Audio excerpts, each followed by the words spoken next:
ಒಂದು negative comment ಅಂತ ಬಂದಾಗ ಸುದೀಪ್ ಅವ್ರ ಹತ್ರ ಕಣ್ಣೀರು ಹಾಕ್ತೀರಾ, ಯಾಕದು? ನೆಗೆಟಿವ್ ಕಾಮೆಂಟ್ ಅಂತ ಬಂದಾಗ ಏನಾಗುತ್ತೆ ಗೊತ್ತಾ, ನಾನು ತುಂಬ ಅಚ್ಚುಕಟ್ಟಾಗಿ ನನ್ನ ಕೆಲಸನ ಮಾಡಿದ್ದೀನಿ ಅನ್ನೋ ಒಂದು ಸಮಾಧಾನದಲ್ಲಿರ್ತೀನಿ.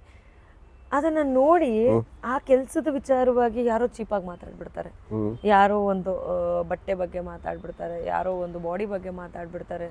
ಈ ರೀತಿಯಾದ ಒಂದಷ್ಟು ವಿಷಯಗಳು ನಡೆಯುತ್ತೆ. ಆ ವಿಚಾರಗಳನ್ನು ನೀವು ನೋಡಿರ್ತೀರ, ನಿಮ್ಗೆ ಗೊತ್ತೇ ಇಲ್ಲ ಅನ್ನೋಂಥದ್ದು ಏನಿಲ್ಲ. ಸೊ ಆ ರೀತಿಯಾದ ಒಂದು ಕಮೆಂಟ್ಸ್ನ ನೋಡಿದಾಗ ಎಂಥವ್ರಿಗಾದ್ರೂ ಒಂದು ಸ್ವಲ್ಪ ಮನಸ್ಸಿನಲ್ಲಿ ಬೇಜಾರಾಗುತ್ತೆ. ಯಾಕಂದರೆ ಅದನ್ನು ನಾನು ಮಾತ್ರ ನೋಡ್ತಾ ಇಲ್ಲ, ನನ್ನ ಫ್ಯಾಮಿಲಿಯವ್ರು ಕೂಡ ನೋಡ್ತಿರ್ತಾರೆ, ನನ್ನ ಇಷ್ಟಪಡೋವಂಥವ್ರು ನೋಡ್ತಿರ್ತಾರೆ. ಅದನ್ನು ಬೇಡವಾಗಿತ್ತು ಅಂತ ಹೇಳೋವಂಥವ್ರು ಇರ್ತಾರೆ, ನೀನು ಇದನ್ನು ಮಾಡಬಾರ್ದಾಗಿತ್ತು, ನೀನು ಮಾಡಿದ್ದಕ್ಕೆ ಇದಾಗಿದ್ದು ಅಂತ ಹೇಳೋವಂಥವ್ರು ಇರ್ತಾರೆ. ಅವರೆಲ್ಲರೂ ಮುಂದೆ ಅಂಥ ಒಂದು ಕಮೆಂಟ್ಸ್ಗಳನ್ನು ನೋಡಿದಾಗ ನನಗೆ ತುಂಬ ಹರ್ಟ್ ಆಗ್ತಿತ್ತು. ಬಟ್ ಏನಂದರೆ as I always do, I used to take it light. ಎಲ್ಲದಕ್ಕೂ ನಾನು ರೆಸ್ಪಾಂಡ್ ಮಾಡ್ತಿರ್ಲಿಲ್ಲ ಅಥವಾ ವಿಷಯಗಳನ್ನ ತಲೆಗೆ ಹಾಕೊತಿರ್ಲಿಲ್ಲ.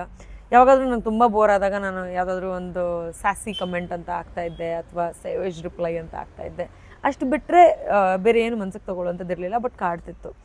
ಈಗ ವಾಪಸ್ ಬಂದು ನೋಡಿದಾಗ ನಾನು ಬರೀ ಪಾಸಿಟಿವ್ ಇರೋದನ್ನ ಮಾತಾಡ್ತಾ ಇಲ್ಲ, ಅದು ತುಂಬ ಬಂದಿದೆ. ಅದು ನೋಡಿ ಖುಷಿ ಆಯಿತು. ಅದ್ರ ಜೊತೆಗೆ ಈ ಹುಡುಗಿನ ನಾನು ತಪ್ಪು ತಿಳ್ಕೊಂಡಿದ್ದೆ, ಇವ್ರು ಹಂಗಿಲ್ಲ, ನಾನು ಈ ರೀತಿ ಕಮೆಂಟ್ ಮಾಡಬಾರ್ದಾಗಿತ್ತು ಅಂತ ಮೆಸೇಜ್ ಮಾಡಿದವರು ಅಥವಾ ಕಮೆಂಟ್ ಮಾಡಿದವರು ತುಂಬ ಜನ ಇದ್ದಾರೆ. That's an open statement man. So ಒಂದು ಪ್ರೊಫೆಷನ್ನ, ಒಂದು ಸಾಂಗ್ ಅಥವಾ ಒಂದು ಕಾಸ್ಟ್ಯೂಮ್ನ ನೋಡಿ ನೀವೇನು ಮಾತಾಡಿರ್ತೀರ, ಆ ಹುಡುಗಿ ಅದಾಗಿರಲ್ಲ.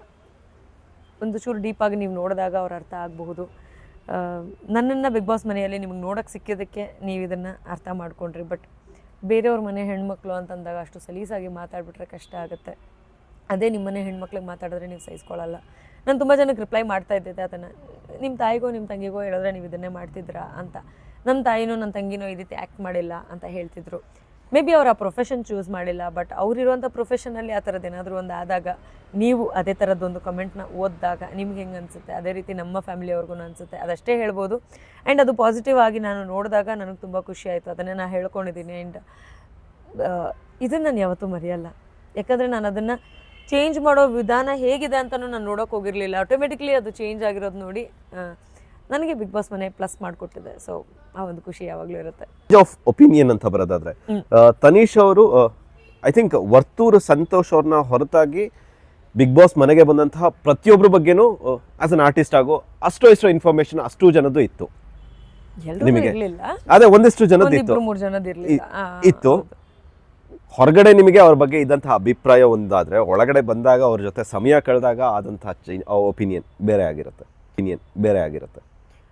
ವಿನಯ್ ಅಂತ ಹೇಳ್ಬೋದು. ಯಾಕಂತಂದ್ರೆ ಅವ್ರು ನಂಗೆ ಪರಿಚಯ ಇದ್ರು. But he used to be too sweet.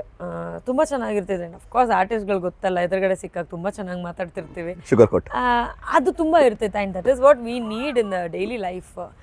ಅವರು ಅಂತಲ್ಲ, ನಾವು ಯಾರ ಜೊತೆ ಮಾತಾಡ್ಬೇಕಾದ್ರೂ ಇಷ್ಟ ಇಲ್ಲ ಅವಾಗಲೇ ಅಂತ ಹೇಳ್ಕೊಂಡು ಓಡಾಡಲ್ಲ ನಾವು. ತುಂಬ ಕಡಿಮೆ, ಎಲ್ಲೋ ಜಗಳ ಆದಾಗ ಆ ಥರದ್ದು ಬರುತ್ತೆ ಅಷ್ಟೇ. ಆ್ಯಂಡ್ ತುಂಬ ದಿನಗಳನ್ನ ಕಳೆದಾಗ ಆ ಥರ ಬರ್ಬೋದು. ಬಟ್ ಅವ್ರನ್ನ ಅಂದರೆ ಒಂದು is a very practical person ಅಂತ ಇತ್ತು ಮೈಂಡಲ್ಲಿ. ಆ ಪ್ರೊವೋಕ್ ಮಾಡೋದು ನೋಡಿ, ಈ ಹುಡುಗ ಒಂಚೂರು ಕೆಟ್ಟ ಬುದ್ಧಿ ಜಾಸ್ತಿ ಇದೆಯಲ್ಲ ಅಂತ ಅಂದ್ಕೊಂಡ್ರೆ ಒಳಗಡೆ ಬದಲಾಗಿರೋದಿದೆ. ಬಟ್ ಏನಂತಂದರೆ ಹೋಗ್ತಾ ಅವ್ರೂ ಒಂಚೂರು ಒಂದು ಜಾಗದಲ್ಲಿ ಹೇಗಿರಬೇಕು ಅನ್ನೋದನ್ನು ಅರ್ಥ ಮಾಡಿಕೊಂಡು ಕಾಮ್ ಡೌನ್ ಆದರು, ಪ್ರೊವೋಕ್ ಮಾಡೋದನ್ನು ಒಂಚೂರು ಕಡಿಮೆ ಮಾಡಿದ್ರು. ಆ್ಯಂಡ್ ಆ ಗೇಮ್ಗಳೂ ಹಾಗೆ ಇರ್ತಾ ಇತ್ತು. ಸೊ ನಮಗೂ ಅರ್ಥ ಆಗೋಕ್ಕೆ ಸ್ಟಾರ್ಟ್ ಆಯಿತು. ಎಲ್ಲರೂ ಒಂದೇ ಥರ ಇರಬೇಕು ಅಂತ ಅಂದ್ಕೊಳ್ಳೋದು ತಪ್ಪು. ಅವ್ರಿಗೂ ಎಮೋಷನ್ಸ್ ಇರುತ್ತೆ, ಅವ್ರಿಗೂ ಕೋಪ ಬರುತ್ತೆ, ಅವ್ರಿಗೂ ಬೇಜಾರಾಗುತ್ತೆ. Everything happens for a reason ಅಂತ. ಸೊ ಆ ಒಂದು ಒಪಿನಿಯನ್ ಒಂಚೂರು ಚೇಂಜ್ ಆಗಿತ್ತು, ಹೌದು. And I think is a very nice gentleman. ಆಚೆ ಬಂದಾಗ ಇನ್ನೊಂಚೂರು ಚೆನ್ನಾಗಿ ಇರ್ತಾರೆ ಅಂತ ಅನಿಸುತ್ತೆ. ಗೇಮ್ ಅಂತ ಬಂದಾಗ ಎಲ್ಲರೂ ಅವ್ರವ್ರ ಬುದ್ಧಿನ ತೋರಿಸ್ಲೇಬೇಕಾಗತ್ತೆ.